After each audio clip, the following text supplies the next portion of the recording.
찬송하시겠습니다. 354장입니다. 찬송가 354장.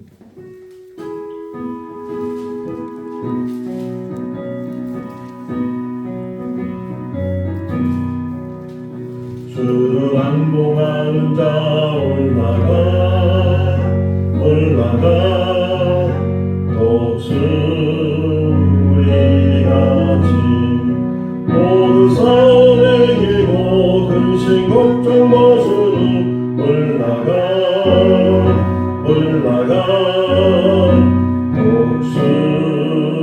독수리같이 주 안모하는 자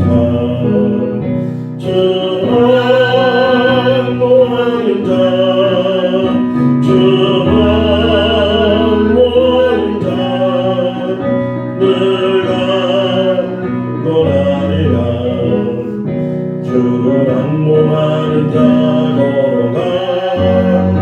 걸어가 고단치 않네. 길을 잃은 양떼를 그로 찾아다니며 걸어가 고단치 않네. 주 안모하는 자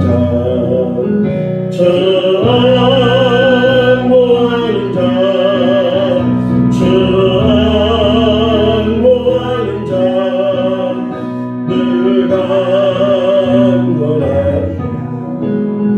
주를 안모하는 자 달려가 피곤치 않네. 전선물을 향하여 멸려가는 옷도로 달려가 피곤치 않네. 주 안모하는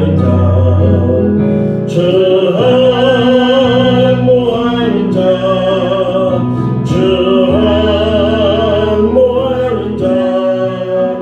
늘 강건하리라. 주를 안모하는 자 올라가 독수리같이 은혜 하늘 뛰놀며 주의 영광 보리라. 올라가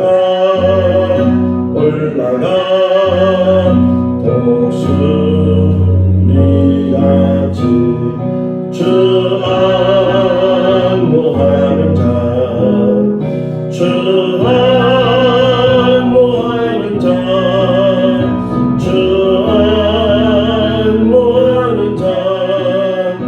늘 강건하리라. 하나님 말씀 마태복음 9장 27절에서 38절 말씀입니다. 마태복음 9장 27절에서 38절 말씀. 예수께서 거기에서 떠나가실새 두 맹인이 따라오며 소리질러 이르되 다윗의 자손이여 우리를 불쌍히 여기소서 하더니 예수께서 집에 들어가시매 맹인들이 그에게 나오거늘 예수께서 이르시되 내가 능히 이 일을 할 줄을 믿느냐. 대답하되 주여 그러하오니이다 하니 예수께서 그들의 눈을 만지시며 이르시되 너희 믿음대로 되라 하시니 그 눈들이 밝아진지라. 예수께서 엄히 경고하시되 삼가 아무에게도 알리지 말라 하셨으나 그들이 나가서 예수의 소문을 그 온 땅에 퍼뜨리니라. 그들이 나갈 때에 귀신 들려 말 못하는 사람을 예수께 데려오니 귀신이 쫓겨나고 말 못하는 사람이 말하거늘 우리가 놀랍게 여겨 이르되 이스라엘 가운데서 이런 일을 본 적이 없다 하되 바리새인들은 이르되 그가 귀신의 마음을 의지하여 귀신을 쫓아낸다 하더라. 예수께서 모든 도시와 마을에 두루 다니사 그들의 회당에서 가르치시며 천국 복음을 전파하시며 모든 병과 모든 악한 것을 고치시니라. 우리를 보시고 불쌍히 여기시니 이는 그들의 목자 없는 양과 같이 고생하며 기진함이라. 이에 제자들에게 이르시되 추수할 것은 많되 일꾼이 적으니 그러므로 추수하는 주인에게 청하여 추수할 일꾼들을 보내소서 하라 하시니라. 아멘. 할렐루야. 요한복음 2장을 보면 예수님과 예수님의 제자들 또 예수님의 어머니가 가나에 있는 혼인잔치에 청함을 받아서 그곳에 머물게 됐는데 포도주가 떨어지게 되고 그래서 예수님의 어머니가 예수님에게 이 집에 지금 포도주가 떨어졌다고 이야기를 했을 때 예수님께서 하시는 말씀이 아직 내 때가 되지 않았습니다. 그러니까 예수님의 공생의 사역 모든 사역들은 때가 있었고 그 때를 맞춰서 사역을 하셨다. 일찍 예수님께서 공생에 시작하는 것도 아니고 30세쯤이라고 누가복음에 기록되어 있는 것처럼 오히려 20대에도 이렇게 세상으로 나올 수 있고 그 전에 또는 그 후에 나올 수 있는데 30세쯤 이렇게 나오게 되는데 그것도 그 때가 정해져 있었고 무엇보다도 세례 요한의 등장이 어느 날 세례 요한이 요단강에서 세례를 베푸는 것을 이제 들으시고 그 이후로 예수님께서 세례 요한을 찾아가서 세례를 받으시고 금식하신 다음에 공생애를 시작하셨는데 원래 예수님이 오신 목적은 인류를 구원하기 위해서 인간의 모든 죄의 문제를 해결하시기 위해 오셨잖아요. 그게 가장 큰 목적이고 그 목적을 이루시기 왔는데 그러면 그 목적만 이루면 되잖아요. 그럼에도 불구하고 우리가 아는 것처럼 결과론이지만 예수님은 3년간의 공생의 삶을 사셨다. 십자가의 사역을 위해서 오셨지만 그럼에도 불구하고 그 하나의 사역 때문에 그 공생애가 이루어진 것이 아니고 그 전에 세례 요한이 등장하면서 또 세례 요한이 헤롯에 의해서 붙잡히게 되고 또 목배임을 이제 받게 돼서 참수를 당했다. 그래도 참수를 당하게 된 이후로 더욱더 예수님께서는 두루 다니시면서 복음을 전파하시고 또 복음을 전파하시는 가운데 병자들을 만났을 때 그 병자들을 고쳐주신 이야기. 그래서 복음서를 보게 되면 많은 병자가 예수님을 통해서 병을 이제 고침을 받게 되는데 전에도 말씀드렸지만 예수님은 의사가 아니에요. 의학을 배운 것도 없고 뭐 그렇게 그럼에도 불구하고 많은 병자들이 예수님을 찾아오게 되고 또 요즘은 전문이라는 게 있잖아요. 전공. 한 부분에 대해서 전문의가 돼서 그 부분의 권위자가 되고 그러지 뭐 이것저것 다 고쳐주는 그런 의사들은 요즘은 드물 것처럼 그런데 예수님은 여러 질병을 가지고 있는 사람들 심지어는 죽은 사람들까지도 예수님이 이제 살리시는 그런 이야기들을 보게 되는데 물론 사람의 병을 고쳐주는 것도 귀한 일이지만 그게 본 사역은 아니시잖아요. 그럼에도 불구하고 그 사역을 계속 3년 동안 감당하셨다. 오늘 중요한 요절이 여기 36절에 있는 말씀이거든요. 35절에 있는 말씀인데 이따 다시 한번 그 말씀을 묵상을 하고 먼저 이제 두 종류의 병자들을 고쳐주죠. 하나는 앞을 못 보는 사람들. 마가복음에는 이 바디메오라고 나오지만 여기서 그냥 이름도 안 나오고 그 마가복음에는 여리고라는 지명도 나오고 그 바디메오라는 이름은 아니지만 디메오의 아들 이런 뜻인데 이름은 아니지만 그래도 그가 누구인지를 더 분명하게 보여주고 있는데 이 마태복음에는 그렇게 이름도 안 나오고 한 사람이 아니고 두 사람이었다. 때로는 이 복음서들끼리 비교도 할 수도 있고 때로는 같은 이야기 같으면서도 또 이 이야기를 이제 펼쳐지는 그 이야기 속에서 다른 의도, 다른 의미들을 우리에게 보여주고 있다는 게 오늘 이 두 소경에 대한 이야기를 보게 되면 예수님께서 이제 가셔요. 그 전에도 많은 소문이 나서 많은 병자를 고쳤다는 그런 소문이 나 있는 상황이라 앞을 못 보는 사람은 보이진 않지만 잘 듣잖아요. 듣는 것도 얼마나 섬세하게 듣는지 몰라요. 그리고 기억력도 좋아가지고서 한번 들으면 잘 잊어버리지 않을 정도로 그렇게 듣게 되는데 듣다 보니까 그 예수님에 대한 그 소문에 대한 이야기도 듣게 되고 많은 병자들이 예수님을 만나서 고침을 받게 됐다라는 이제 소리를 들었을 때 또 마침 예수님이 자기들 앞을 지나가는 거예요. 그러니까 오늘 시작을 27절 말씀에 보게 되면 소리를 질렀다잖아요. 그들이 할 수 있는 일은 앞을 못 보니까 소리라도 크게 지르면서 다윗의 자손이 우리를 불쌍히 여겨서 할렐루야. 기도의 종류도 여러 가지가 있잖아요.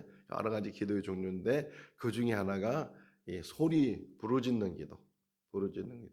근데 다른 사람에게 큰 피해를 주는 그런 부르짖는 기도가 아니라면 혼자 있을 때는 얼마든지 부르짖어서 그러면 여럿이 있을 때는 그 기도로 인해서 다른 사람에게 피해를 주지 않도록 조심을 해야 되지만 전에 있었던 그 교회에서 있었던 일이잖아요. 그 주택가 주변에 교회가 있었기 때문에 소리를 내서 이게 기도를 하면 안 돼서 그것이 습관이 되다 보니까 새벽에 조용해야 돼. 조용해야 돼. 새벽 기도하러 왔는데 조용해야 돼. 그래서 다른 지역에 살다가 또 진천에 와가지고서 이렇게 그 교회에 나오게 되면 그분은 그 교회에서는 막 부르짖는 기도를 했으니까 새벽에 막 큰 소리로 부르짖으니까 참다 어느 권사님이 툭툭 또 떠들어서 우리 교회는 조용히 기도하는 거라고. 얼마나 시험 드는 일이에요. 물론 본인도 그 교회 분위기나 그 교회에 대해서 좀 알면 자제를 하고 그랬을 텐데 또 얼마나 간절했으면 부르짖는 기도를 했겠어요.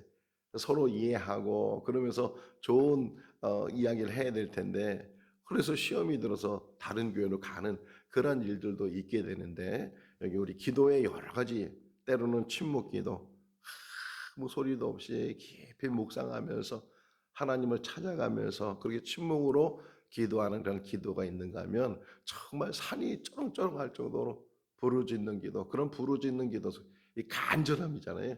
간절함을 가지니까 뭐 물에 빠진 사람이 살려주세요 그러겠어요. 막 소리를 질러가면서 간절함을 부르짖는 것처럼 지금 이 두 앞을 못 보는 사람이 그렇게 간절함을 가지고 큰 소리로 부르짖었어요. 그러면 웬만하면 예수님께서 뒤돌아서든지 아니면 멈추시든지 이 마가복음에 기록되어 있는 것처럼 이제 부르시든지 그래야 되는데 아무 반응이 없어요. 그 28절 말씀에 보게 되면 그냥 집으로 들어가셨어요. 집으로 들어가셨는데도 불구하고 오늘 28절 한번 읽어볼까요? 예수께서 집에 들어가심에 맹인들이 그에게 나아오거늘 이 일을 할 줄을 믿느냐 대답하되 주여 그러하오이다. 아멘. 할렐루야. 기도하다가 낙심하거나 기도하다가 포기하지 말라는 거예요. 부르짖었는데 그냥 무반응이에요. 그냥 지나가는 게 그냥 다른 집으로 들어가서 아닌가 보다. 그래가지고 포기하면 이 두 사람은 눈을 뜨지 못했을 거예요. 끝까지 주님을 찾아가는 게 집에 가면 집을 찾아가는 것이고 산에 가면 산을 찾아가는 것이고 오직 우리가 따라갈 거는 주님밖에 없어요. 주님을 향해서 주님이 있는 곳을 향해서 가는 그런 믿음을 가지고 기도하게 되면 응답하게 된다. 자, 집에 들어갔을 때 그들이 많은 사람이 또 따라 들어갔을 거 아니에요. 근데 그걸 비집고 어떻게 해서 주님 앞에 가가지고서 자기들을 고쳐달라고 자기들 불쌍히 여겨달라고 그러니까 주님이 또 말씀하셔요. 뭐라고 말씀해? 내가 이 일을 할 것을 믿느냐?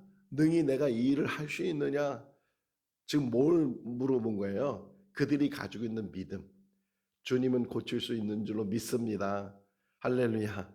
우리의 모든 문제를 해결할 수 있는 분은 하나님이시고 주님이신 줄로 믿습니다. 그러니까 기도하죠. 그러니까 믿음 생활하죠. 불가능한 것을 가능케 하시는 분은 오직 하나님밖에 없는 줄로 믿습니다.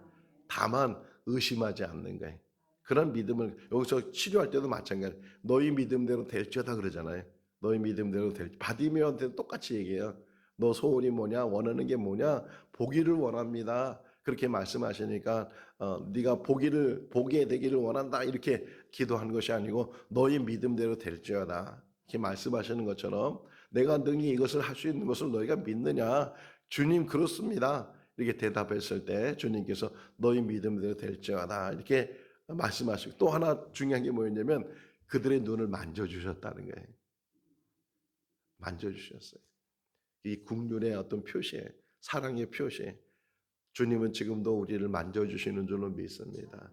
우리 아픈 부분을 만져주시고 육신의 아픈 부분들, 마음의 아픈 부분들 정말 다른 사람은 모르는데 고통 속에 있는 일들이 있잖아요. 아무한테 얘기하지 못하고 늘 그것이 괴롭고 힘든 그런 상황 속에서 주님께서는 가까이 다가오셔서 그 사랑의 손으로 우리를 만져주시는 줄로 믿습니다. 그들의 눈을 만지시고 너희 믿음대로 될지어다 이렇게 말씀하시니까 정말 그렇게 오랫동안 보지 못했던 눈이 열려지게 되고 보게 됐어요. 예수님 당부하시죠. 아무에게도 말하지 말라 이렇게 말씀하셨는데도 오히려 뭐라 그래요? 31절 말씀에 보니까 더 나가서 소문을 냈다는 거예요. 이 소문이 뭐예요? 간증의 간증. 우리가 체험한 걸 자랑, 저 청년 때는 참 간증하는 시간이 많았어요. 철야 예배도 있고 막 그러니까 밤을 새야 되니까 그냥 어느 간증하는 사람들을 이렇게 모셔다가 여러 가지 신앙적인 간증을 이제 듣기도 하고 은혜 받기도 하고 그러는데 이 간증하는 사람이 조심해야 되는 게 처음에는 정말 은혜를 받아가지고서 감사해서 간증을 하는데 이게 습관이 되다 보니까 여기서 얘기하고 저기서 얘기하고 그러다 보니까 그것이 전문적인 직업인처럼 돼버려서 그것이 오히려 하나님께 영광이 되는 것이 아니고 다 자기가 잘나는 것처럼 자기가 대단한 것처럼 그렇게 혹이나 이야기할 수 있잖아요. 더 조심해야 되는 거예요. 간증도 내가 이렇게 치유되고 내가 이렇게 회복되고 내가 이렇게 모든 것들이 잘 되는 것은 하나님 때문이고 하나님의 영광을 위해서 그런 간증이 우리에게 있어야 되는데 혹 우리가 잘못 벗어나잖아요. 항상 본질이 변해서 변질되는 일들이 너무 많이다. 신앙인도 마찬가지예요. 우리의 신앙도 항상 변질되지 않도록 늘 순수함을 가질 수 있도록 진실됨을 가질 수 있도록 처음 믿는 것처럼 그런 열정을 가질 수 있도록 늘 우리 가운데 조심하지 않으면 성경에 있는 것처럼 너희가 섰다고 생각하는가 넘어질까 조심해라 이렇게 말씀하고 있어요. 자 그러면서 그 다음에 또 이제 말 못하는 사람의 32절 말씀은 말 못하는 사람이 예수님을 찾아왔는데 원래 말을 못하는 사람은 대부분 듣지 못해서 말을 못해. 그러니까 귀 먹은 사람이 결국은 소리를 못 듣게 되고 소리를 듣지 못하니까 말을 못하는 일들이 참 많이 있는데 여기는 지금 귀신이 들려서 말을 못하게 됐다. 그러니까 귀신에 의해서 이 혀가 그들에게 붙들리게 되고 말을 못하게 되는 갑자기 실어증을 걸릴 수도 있고 이런 일들이 있는데 어쨌든 이런 사람이 예수님 앞에 지금 왔을 때 예수님께서 그를 고쳐주셨다는 게 말 못하는 사람에게 귀신을 내쫓으시고 이제 말을 하게 돼 사람들이 너무 놀랐어요. 이런 일을 할 수 있는 사람이 몇 명이나 되겠느냐. 이분 외에는 이런 일을 할 수 있는 분이 아무도 없을 거다. 막 그런 이야기들 했을 때 바리새인이 뭐라 그래요? 34절 말씀에 보면 바리새인들이 저 귀신의 왕이 그게 씌어가지고서 저 귀신을 내쫓는다고 나중에 다시 한번 설명합니다. 바알세불에 대한 이야기하면서 어떻게 귀신이 귀신을 쫓아내느냐 자기들끼리 어떻게 싸우게 되느냐 막 그래서 예수님께서 거기에 대해서 이제 변론하시는 이야기 나오는데 어쨌든 지금 여기에서는 그런 표현도 없어요.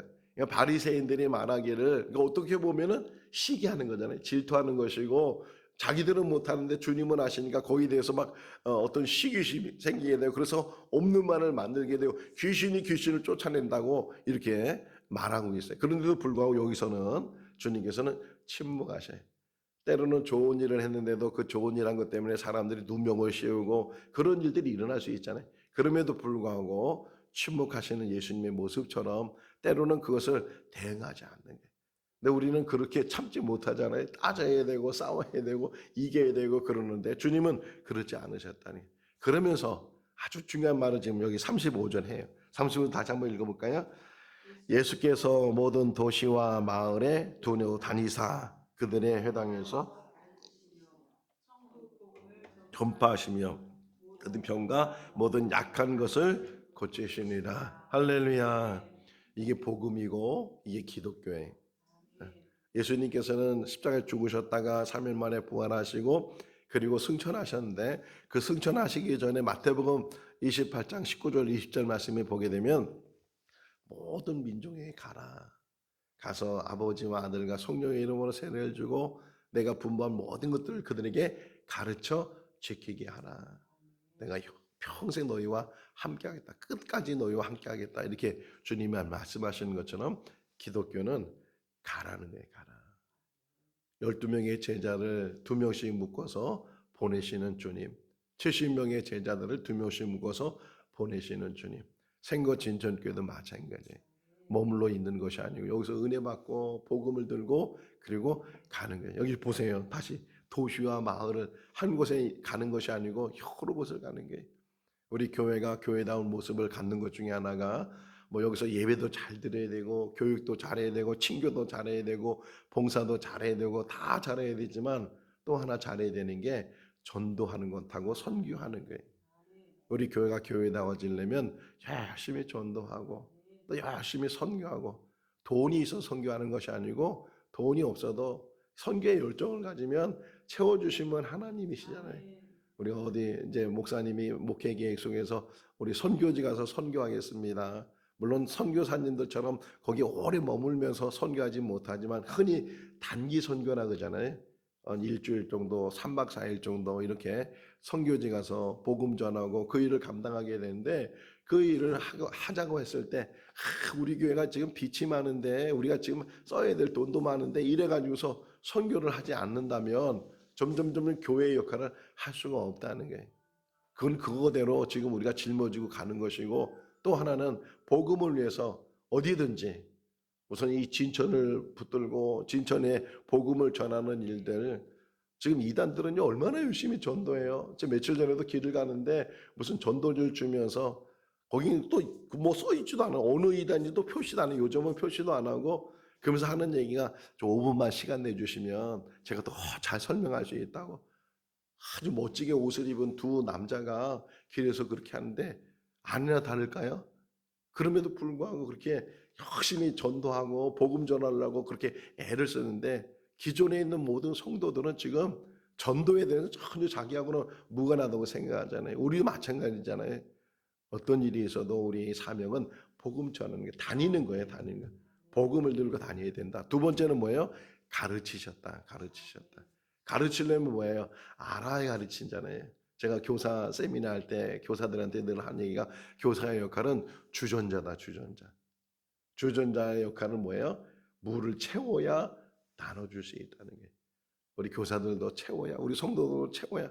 이렇게 새벽에 나서 매일같이 말씀을 듣는 것도 자기도 모르는 사이에 채워지는 거예요. 콩나물에 물 묻는 것처럼 콩나물에다가 물을 부으면 다 빠져나가는데 그럼에도 불구하고 콩나물이 커가지고서 맛있는 음식을 만들 수 있는 것처럼 이렇게 새벽마다 와서 듣는 것이 뭐 다 잊어버리는 것 같아도 그것이 마음에 새겨지기도 하고 그것이 어느 때는 정말 기도할 때 힘이 되고 전도할 때 힘이 되고 그런 일들인데 우리의 사명은 뭐냐? 전도하는 일이에요. 직장에서도 전도하고 길을 가다가도 전도하고 이 전도의 사명 여기 그러면서 가르치라는 게 말씀을 가르치고 중요한 이단들의 특징 중에 하나가 또 여호와 증인 같은 경우도 보면 자기들이 필요한 성구를 다 알고 있잖아요. 그래서 성구로 말씀으로 막 믿는 사람 집을 두들겨 가지고서 교회 다니는 사람들한테 막 말씀을 들어내고서 안식일을 지키라 그랬지 주일 지키라는 얘기 어딨냐 막 이래가지고서 막 성경을 대들잖아요. 우리들도 말씀을 잘 무장해서 그렇다고 그거 갖고 싸우라는 얘기 아니에요. 또 말씀 갖고 그 사람들은요 변하진 않아요. 자기들이 갖고 있는 것 외에는 받아들이려고 하지도 않고 그것만 전하려고 하지. 그래서 나오죠. 유다서에 나오잖아요. 이단들은 몇 번 권면을 하고 피하라는 거예요. 멀리하라는 거예요. 그게 말하고 있는 것처럼 어쨌든 가르치고 그다음에 또 뭐예요? 복음을 전파하래. 복음을 전파. 이거는 캐리그마라고 해서 선포하는 거예요. 선포. 이해시키는 것이 아니고 천국이 있다는 사실을 선포하고 예수 믿지 않으면 천국 못 간다는 걸 선포하고 하나님이 계시다는 걸 선포하고 복음을 전파하는 게 천국을 전파하는 그런 사명이 있어야 돼요. 맨 마지막에 주님이 하신 일이 뭐예요? 모든 병과 그리고 약한 것들을 고치셨다. 치유 역사가 일어날 줄로 믿습니다. 제자들을 볼 때 그냥 보내는 것이 아니고 병 고치는 능력도 그들이 갖고 나가서 그 병들도 고치고 얼마나 기뻤으면 갈 때는 막 두려운 마음으로 갔는데 그 전도하고 나서 돌아와서는 기쁨을 가지고 막 자기들이 했던 일들 일어났던 일들을 막 예수님께 얘기하니까 다 보았다는 게 그것 때문에 기뻐하지 말고 너희들이 생명책에 기록되는 것을 기뻐해라. 할렐루야. 치유 역사는 목사님만 하는 게 아니고 믿음을 가지고 있는 사람, 하나님의 능력 가운데 붙들리는 사람은 지금 이 시간에도 치유 역사를 이룰 수 있는 줄로 믿습니다. 귀신을 쫓아내는 걸 축사라고 하잖아요. 축사의 역사도 일어날 줄로 믿습니다. 하나님이 하시니까 가라. 그리고 가르치고 전파하고 그리고 고치는 사역을 주님이 하셨다는 거예요. 3년 동안 그 일을 감당하시면서 제일 마지막 사역이 뭐야? 자기를 희생하는. 요한복음 12장 24절 말씀. 하나님의 밀이 땅에 떨어져 죽지 않으면 하늘 그대로 있고 죽으면 많은 열매를 맺느니라. 제가 오늘 서울 가서 말씀을 전하는데 이 마지막 부분에 그 말씀이에요. 마지막 부분. 자기를 희생하고 자기를 내어놓는 그런 삶을 사는 것. 이것이 성령 받는 사람이고 성령의 행복한 사람이에요. 근데 우리는 희생하지 않잖아요. 더 기를 쓰고 자기만 살려고 하고 자기 걸 찾으려고 하고. 기독교는요 희생되는 거예요. 너희는 세상의 빛이다. 너희는 세상의 소금이다 하는 건 다 뭐예요? 희생하는 거잖아요. 희생을 통해서 그 맛을 내는 것이고 희생을 통해서 그 어둠의 빛을 비추는 것이고 그런 삶이 우리 삶이 되어야 된다. 이 땅에 한 번 사는 인생 속에서 값진 삶이 되시고 하나님이 주시는 이 사명 가운데 그 사명을 잘 감당해서 좋은 열매, 예수님의 표현으로 본다면 아름다운 열매, 그 아름다운 열매가 늘 맺어지는 그런 삶이 될 수 있기를 주님의 이름으로 축원합니다. 기도하겠습니다. 사랑이 많으신 하나님 아버지, 죄로 말미암아 죽을 수밖에 없는 우리들을 불쌍히 여겨주시고 또 사랑해 주셔서 죄의 문제를 해결해 주시고 하나님의 자녀가 되게 해주신 것 감사합니다.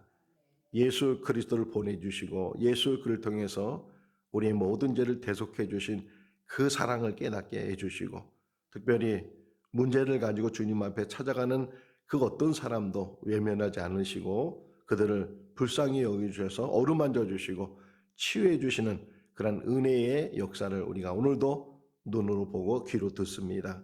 하나님 아버지, 우리가 가지고 있는 문제를 주님 앞에 내려놓기를 원합니다. 주님의 십자가 밑에 내려놓기를 원합니다. 지금도 우리 마음에 있는 근심, 걱정, 염려, 두려움 이 모든 것들이 소멸되게 하여 주시옵소서. 오직 주님의 은혜로 강건적으로 붙들어 주시고 하늘의 소망이 있게 해주시고 주님이 주시는 평안이 차고 넘치게 하여 주시옵소서. 어떤 환난이 와도 어떤 어려움이 와도 흔들림이 없게 해주시고 오직 믿음의 굳건한 반석에 세움을 갖게 해주시고 주님께서 우리의 피난처가 되어주시고 우리의 요새가 되어주시고 우리의 반석이 되어주시는 줄로 믿습니다. 주님과 동행하는 복된 하루의 삶이 되게 하여 주시옵소서. 어떤 문제이든지 주님 맡기고 의지하고 주님 기도하는 가운데 응답받게 하여 주시옵소서. 오늘도 주 안에서 복된 하루의 삶이 되게 하시기를 간절히 바라옵고 예수 그리스도 이름으로 기도하옵나이다. 아멘. 마쳤습니다. 자유롭게 기도하시 바랍니다.